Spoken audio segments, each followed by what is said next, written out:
വണ്ണം കുറയ്ക്കാനായിട്ട് ജിമ്മിലൊന്നും പോകേണ്ട ആവശ്യമില്ല. നമ്മുടെ വീട്ടിൽ നമ്മുടെ റൂമിൽ ഇരുന്നുകൊണ്ട് നമുക്ക് എക്സസൈസ് ചെയ്യാം. എങ്ങനെയാണെന്നല്ലേ, ഞാനിത് മീഷോന്ന് വാങ്ങിയിട്ടുള്ള ഒരു അടിപൊളി പ്രൊഡക്റ്റാണ്. വെറും 140 രൂപ മാത്രമായുള്ളൂ കേട്ടോ. ഇതാണ് tummy trimmer single exercise spring.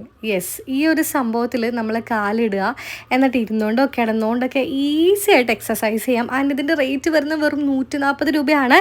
140 രൂപയ്ക്ക് എന്തായാലും അഫോർഡബിൾ ആണ്. ആൻഡ് ഓൾസോ ഭയങ്കര ക്വാളിറ്റിയാണ് കേട്ടോ. ഞാൻ ഇത്രയും ക്വാളിറ്റി പ്രതീക്ഷിച്ചില്ല. ഞാൻ വിചാരിച്ച ചുമ്മാ പൊട്ടിപ്പോകുന്ന ഒരു ടൈപ്പ് ആണെന്നാണ്. പക്ഷെ ക്വാളിറ്റി വൈസ് അടിപൊളിയാണ്. അത്യാവശ്യം നല്ല വെയിറ്റും ഉണ്ട്. കണ്ടോ, എന്തായാലും ഇനി വീട്ടമ്മമാർക്കൊക്കെ ജിമ്മിൽ പോകാൻ പറ്റാത്ത ആളുകളൊക്കെ ഉണ്ടെങ്കിൽ ഈസി ആയിട്ട് കിടന്നുകൊണ്ട് എക്സസൈസ് ചെയ്യാം. നമുക്ക് എവിടെയൊക്കെയാണ് ബേൺ ചെയ്യേണ്ടത് ആ ഭാഗങ്ങളെല്ലാം നമുക്ക് ഈസി ആയിട്ട് ചെയ്യാൻ പറ്റും. ഈ ഒരു സംഭവം കൊണ്ട് കിടന്നും ഇരുന്നും നിന്നൊക്കെ എക്സസൈസ് ചെയ്യാം. ജസ്റ്റ് കാലിലിട്ടിട്ട് ഇതിങ്ങനെ വലിച്ചു കൊടുത്താൽ മതി. അത്യാവശ്യം നല്ല രീതിയിൽ നമ്മുടെ ഫാറ്റൊക്കെ ബേൺ ആവാൻ ഒരുപാട് ഹെൽപ്പ് ആവും. എന്തായാലും 140 രൂപയ്ക്ക് അഫോർഡബിൾ ആണ്. പ്രൊഡക്റ്റ് ടാഗ് ചെയ്ത് കൊടുത്തേക്കാം. ഇൻസ്റ്റാഗ്രാമിലാണെങ്കിൽ ജസ്റ്റ് ലിങ്ക് എന്ന് കമൻറ്റ് ചെയ്താൽ മതി.